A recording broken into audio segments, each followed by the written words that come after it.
Cycle चलाओ जी भर के, जियो जी भर के। G Mart cycle paradise, Hero cycles के ऑथोराइज्ड डीलर, 66 फव्वारा चौक, उज्जैन। नमस्कार, मैं हूं आपके साथ अनुष्का राय और आप देख रहे हैं न्यूज मालवा। आइए अब बढ़ते हैं आज के कुछ प्रमुख समाचार की ओर।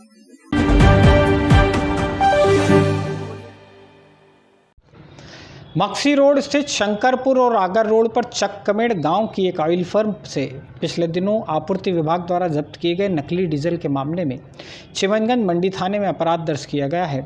इन दोनों ही जगहों से लगभग 5000 लीटर नकली डीजल और डीजल बनाने के केमिकल जब्त किए गए थे। मामले में 3 लोगों को आरोपी बनाया गया है। सहायक आपूर्ति अधिकारी SR बर्डे की रिपोर्ट पर चिमनगंज मंडी थाने में आवश्यक वस्तु अधिनियम के अंतर्गत अपराध दर्ज किया गया। पुलिस ने इस मामले में चककमेड़ में लक्ष्मी ऑयल सेंटर का संचालन करने वाले कृष्णा हारोड निवासी संजय नगर, शंकरपुर में देवगंगा ट्रेडिंग गोदाम का संचालन करने वाले ऋषिनगर निवासी शिवराज सिंह गुर्जर और इनके सहयोगी राम नारायण भचान निवासी नलखेड़ा जिला आगर को आरोपी बनाया है। 8 अगस्त को आपूर्ति अधिकारी ML मारू ने एक गोपनीय सूचना के आधार पर लक्ष्मी ऑयल सेंटर पर छापामार कार्रवाई की थी। यहां से 5090 लीटर नकली डीजल जब्त किया गया था। साथ ही यहां अवैध रूप से वाहनों में गैस रिफिलिंग होते हुए भी पकड़ी गई थी। लक्ष्मी ऑयल सेंटर का संचालक कृष्णा हारोड यह डीजल शंकरपुर में शिवराज सिंह गुर्जर के गोदाम से लाया था। आपूर्ति विभाग की टीम ने जब इस गोदाम पर छापामार कार्रवाई की तो यहां से 50 kilo caustic soda, 40 litre paraffin, 2 भट्टी, 25 kilo catalyst powder, palm strain आदि जब्त किया गया था। इसी कारखाने से मिली लीड के आधार पर आपूर्ति विभाग के दल ने जेथल गांव में भी सर्चिंग की थी। यहां बने एक गोदाम से भी 200 लीटर पेट्रोल कलर ऑयल जब्त किया गया था।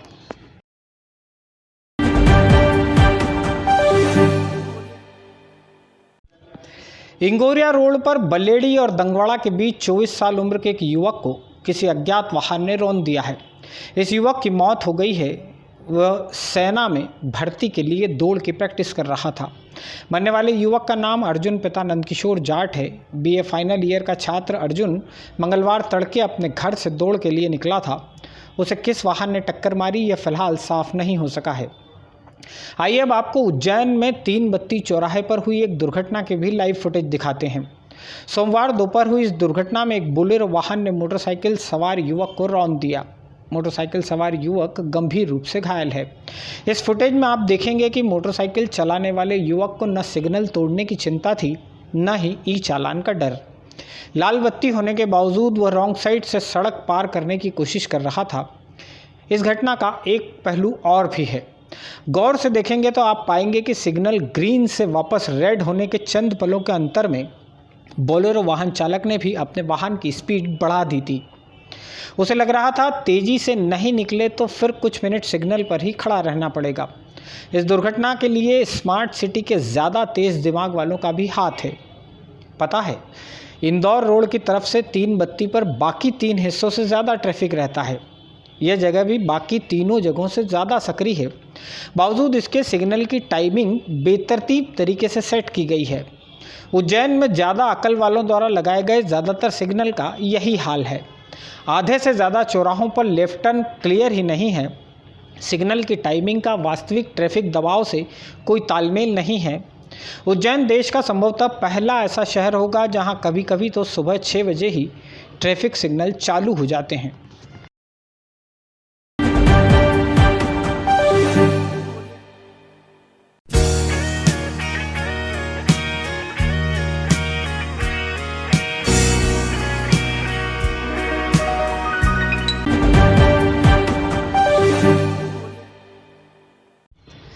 उज्जैन नगर निगम आयुक्त क्षितिज सिंघल को राज्य शासन ने उज्जैन नगर निगम से हटा दिया है।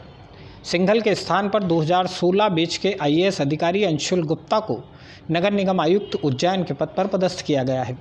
खास बात यह है कि मध्य प्रदेश के मुख्य सचिव इकबाल सिंह बेस ने स्थानांतरण का यह सिंगल आदेश निकाला है, यानी सिंघल का तबादला रूटीन प्रक्रिया का हिस्सा नहीं है। 2014 बैच के IAS क्षितिज सिंघल लंबे वक्त से उज्जैन जिले में पदस्थ थे। पहले अपर कलेक्टर और बीते 1 साल से नगर निगम आयुक्त का दायित्व संभालने वाले क्षितिज सिंघल को सागर जिले में जिला पंचायत का मुख्य कार्यपालन अधिकारी बनाया गया है। पिछले कुछ वक्त से सिंघल की उज्जैन से विदाई की नगर निगम में खासी चर्चा रही है। यहाँ आयुक्त रहते हुए 2 अपर आयुक्तों के साथ उनका तालमेल नहीं बैठ पाना, अपर आयुक्त आरपी मिश्रा के खिलाफ निलंबन की कार्रवाई और फिर उनके खिलाफ एलम खरीदी के टेंडर की जांच कराने वाली प्रक्रिया की वजह से आयुक्त क्षितिज सिंघल खासे चर्चाओं में रहे। कुछ वक्त पहले तक यह माना जा रहा था कि शासन उन्हें किसी जिले में कलेक्टर का पद दे सकता है। श्री सिंघल ने से भी जूनियर बेच के कुछ अधिकारियों को यह जिम्मेदारी मिल भी चुकी है। नगर निगम से जुड़े सूत्र बताते हैं कि अधिकारियों के जिस खेमे के साथ आयुक्त क्षितिज सिंघल की पटरी नहीं बैठ पा रही थी, उन्हीं की शिकायत पर यह तबादला आदेश निकला है। हालांकि यह सिर्फ चर्चाओं में है और इसका कोई ठोस आधार नहीं है। उमरिया में जिला पंचायत के मुख्य कार्यपालन अधिकारी अंशुल गुप्ता को नगर निगम उज्जैन में आयुक्त के पद की जिम्मेदारी सौंपी गई है। अंशुल गुप्ता 2016 बैच के आईएएस अधिकारी हैं। उमरिया में मार्च महीने में अंशुल गुप्ता को हटाने के लिए जिला पंचायत विभाग के उपयंत्री, रोजगार सहायक और सचिव बड़ा आंदोलन कर चुके हैं। गुप्ता की कार्यशैली के विरोध में उमरिया कलेक्टर कार्यालय के बाहर सरकारी कर्मचारियों ने धरना भी दिया था। अंशुल गुप्ता सख्त रवैया और गलती करने वालों के खिलाफ सख्त कार्रवाई करने के लिए जाने जाते हैं। वे महू और कुक्षी में प्रोबेशनर एसडीएम भी रह चुके हैं। अंशुल गुप्ता जिले के ऐसे दूसरे आईएएस अधिकारी हैं जो उमरिया में जिला पंचायत सीईओ पद से उज्जैन आए हैं। इनसे पहले अप्रैल 2020 में अंकित अस्थाना को उमरिया जिला पंचायत से ही उज्जैन जिला पंचायत में भेजा गया था। तब अंशुल गुप्ता बालाघाट जिले के लांजी में एसडीएम थे और अस्थाना की जगह उन्हें ही उमरिया जिला पंचायत सीईओ के पद पर भेजा गया था। अंशुल गुप्ता संभवतः बुधवार को उज्जैन में आमद दे सकते हैं।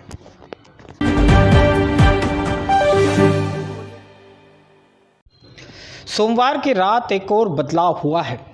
आईएएस नरेंद्र सूर्यवंशी के निवाड़ी में कलेक्टर बनाए जाने के बाद से ही महाकालेश्वर मंदिर प्रबंध समिति में प्रशासक का पद खाली था। माना जा रहा था कि उज्जैन विकास प्राधिकरण के सीईओ सुजान सिंह रावत को दोबारा यह जिम्मेदारी सौंपी जा सकती है। ऐसा नहीं हुआ। सोमवार देर रात राज्य शासन ने महाकालेश्वर मंदिर समिति में प्रशासक का दायित्व नगर निगम में अपर आयुक्त वित्त गणेश कुमार धाकड़ को सौंपने के आदेश जारी कर दिए। धाकड़ महाकालेश्वर मंदिर समिति में भी प्रभारी वित्त अधिकारी का दायित्व पहले से संभाल रहे हैं। कुछ लोगों के लिए यह एक चौंकाने वाला निर्णय हो सकता है। धाकड़ राज्य वित्त सेवा के अधिकारी हैं और उनका मूल पद सहायक संचालक वित्त का है। राष्ट्रीय स्वयंसेवक संघ से जुड़े वरिष्ठ नेताओं की नज़दीकियों का लाभ धाकड़ को मिला है। नगर निगम आयुक्त क्षितिज सिंघल के साथ पटरी नहीं बैठ पाने के कारण गणेश कुमार धाकड़ पिछले दिनों खासे चर्चाओं में रहे हैं। सिंघल ने उनके खिलाफ जांच तक करवाई, लेकिन इस जांच की आंच में खुद सिंघल की कुर्सी ही सागर में गोते खा गई।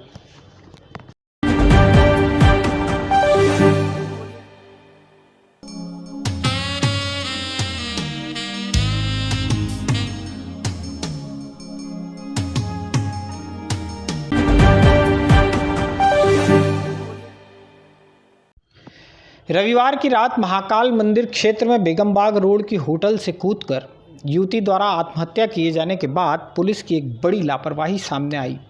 इस घटनाक्रम ने बता दिया कि महाकाल मंदिर जैसे संवेदनशील क्षेत्र में कोई भी किसी भी फर्जी नाम से कमरा लेकर ठहर सकता है। पुलिस के बड़े अधिकारी इससे अच्छे से वाकिफ़ हैं। यही वजह रही कि एसपी सत्येंद्र कुमार के निर्देश पर मंगलवार सुबह से महाकाल मंदिर क्षेत्र की सभी होटलों में पुलिस ने चेकिंग अभियान शुरू किया। महाकाल थाने की 4 अलग अलग टीमों ने सुबह से शाम तक मंदिर क्षेत्र के होटलों में ठहरे लोगों की जांच की। होटलों के रजिस्टर चेक किए गए। सीएसपी पल्लवी शुक्ला ने इंदौर गेट क्षेत्र के होटलों में भी जांच की। वरिष्ठ अधिकारियों के आदेशानुसार आज उज्जैन चूँकि महाकाल मंदिर है और आसपास धार्मिक स्थल होने के कारण होटल लॉज धर्मशाला की चेकिंग की जा रही है। इसी में थाना महाकाल से आज 4 टीमें अलग अलग क्षेत्र के लिए होटल लॉज धर्मशाला चेकिंग के लिए रवाना की गई है। इसमें जो भी संदिग्ध व्यक्ति पकड़ा जाता है या होटल वाले का किसी प्रकार से कोई संलिप्तता पाई जाती है तो उसके खिलाफ विधि सम्मत कार्रवाई की जाएगी।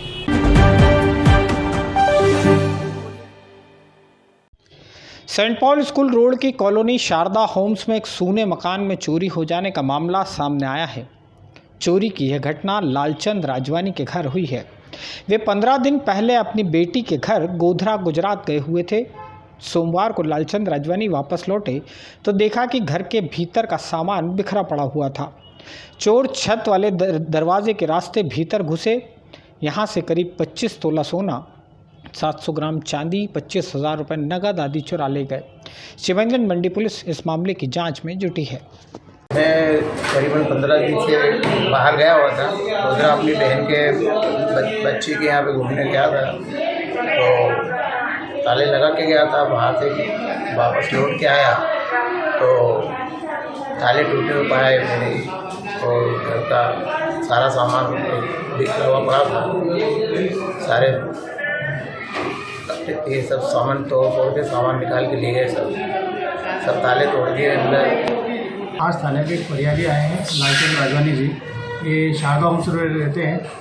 ये पिछले 15-20 दिन पहले अपनी लड़की के यहाँ गोधरा गए थे और आज ये घर पे आए हैं तो इन्होंने देखा कि इनके घर का दरवाज़ा ताला टूटा हुआ है और घर के अंदर का सामान अस्त व्यस्त पड़ा हुआ था। जब इन्होंने अपने घर के अंदर रखी अलमारी को चेक किया तो उसके अंदर सोने और जो चांदी के आभूषण थे वो नहीं थे, वो नकदी कुछ 25-1,000 रुपये थे। तो हमने प्राथमिक FIR दर्ज कर ली। उसके बाद में प्रारंभिक जांच आसपास के CCTV फुटेज वगैरह देख रहे हैं, यही सफलता मिली।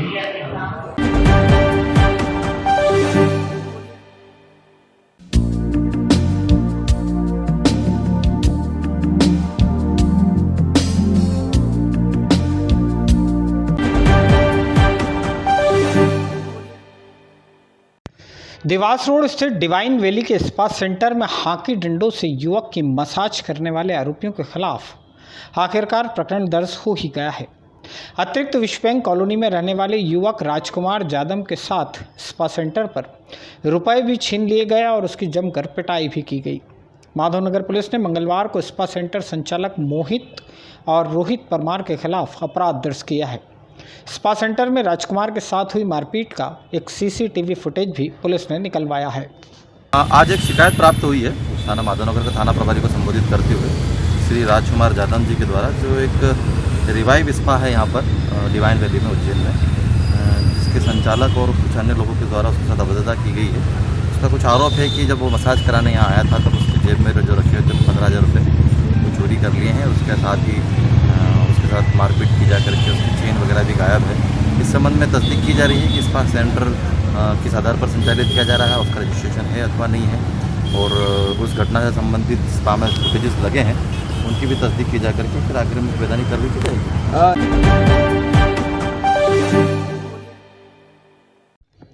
नीलगंगा थाना क्षेत्र के राजेंद्र नगर में रहने वाली 30 साल उम्र की एक महिला ने फांसी लगाकर आत्महत्या कर ली है। सोनू उर्फ वैशाली नामक इस महिला के ससुर सुखनंदन रिटायर्ड ASI हैं। सोमवार शाम इस महिला ने आत्महत्या की। मंगलवार दोपहर में उसके शव का पोस्टमार्टम किया गया। महिला की मां और बहन का आरोप है कि सोनू को उसके पति संतोष द्वारा प्रताड़ित किया जाता था, इसी वजह से उसने आत्महत्या की है।